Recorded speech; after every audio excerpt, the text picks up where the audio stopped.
The Turkish authorities have detained dozens of people for sharing what they are calling provocative content on social media.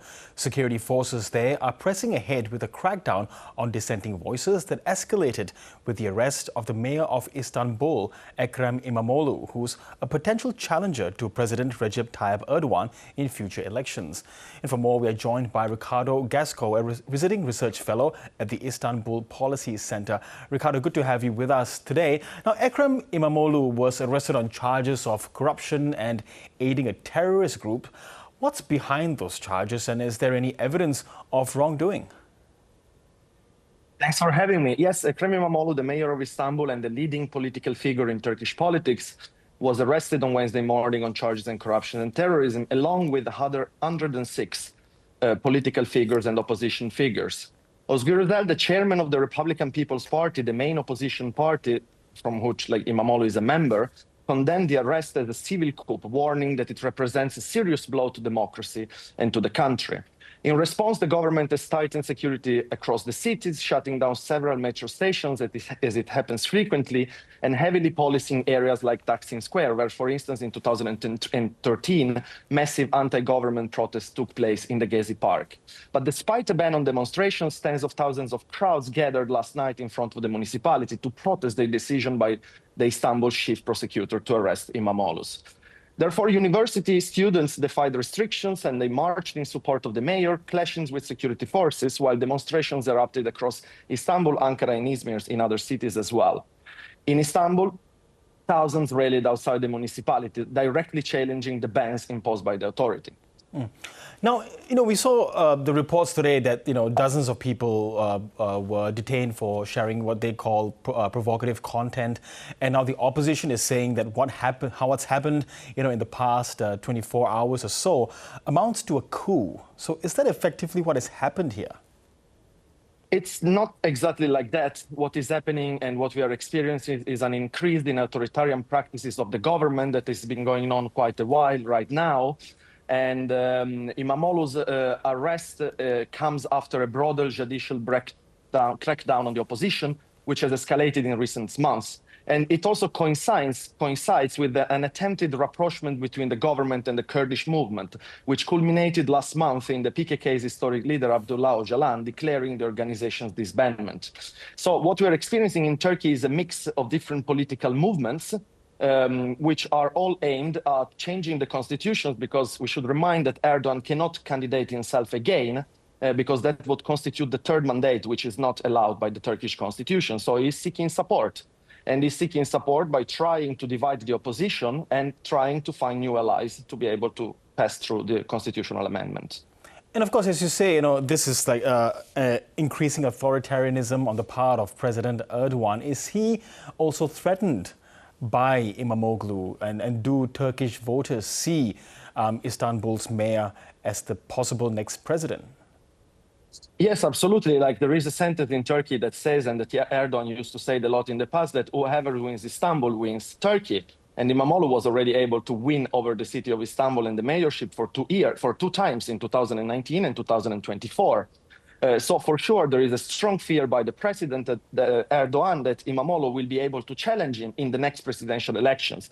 Yet we should remember that the next presidential elections are scheduled for 2028. So there are still 3 years to go. And it's very hard at the moment to understand and to predict whether they will be happening before or that date will be the one. Yes, and given that Ekrem Imamoglu, he is detained at the moment, and of course even we saw that the day before his arrest, Istanbul University revoked his diploma that's supposed to now automatically disqualify him from running from office. So what does the future hold for him? Are his chances of running for office still there? Yeah, so it's very hard to say at the moment, exactly what will happen to him, because as we know, the judicial system in Turkey is heavily controlled by the government, and there were no official statements following his arrest. I would say that it's very hard for him now to be part of active politics again for the foreseeing future.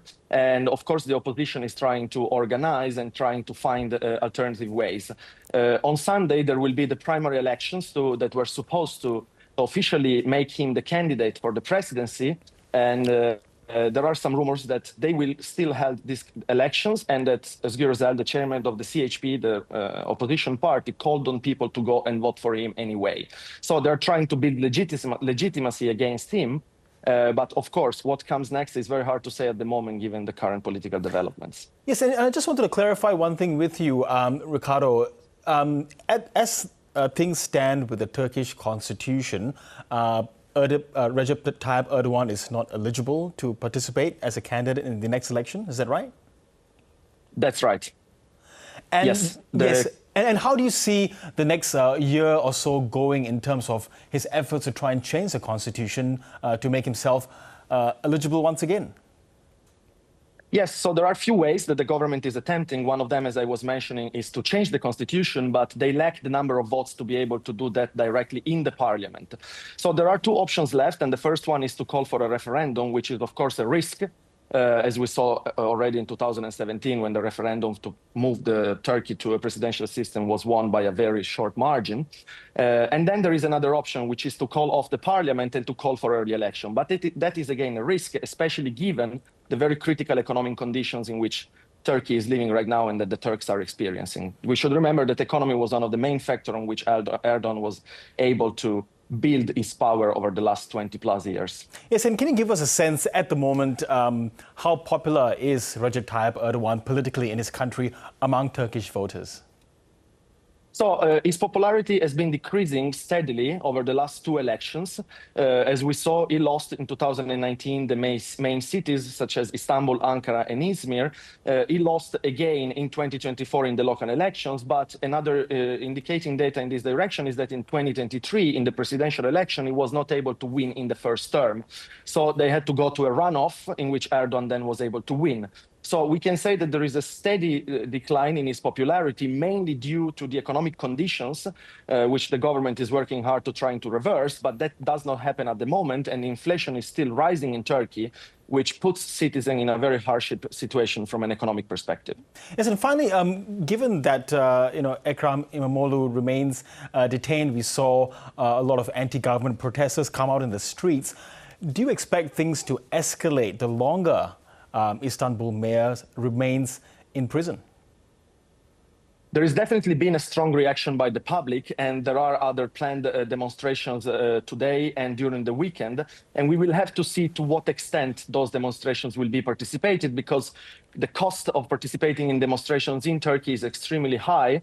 So people are sort of a bit more restrained to participate in this kind of protests. But given the current political situation, I do expect these protests to be massively participated. Yet I think that the government right now does not know exactly in which direction they want to go, because they didn't appoint someone to replace him yet, which is something that they generally do in a couple of hours after they arrest the mayors. So that signals that there is a sort of a turmoil, and things need to clarify which direction we'll take. Okay, Riccardo Gasco, really appreciate your insights there from Istanbul. Thank you so much. Thanks for having me.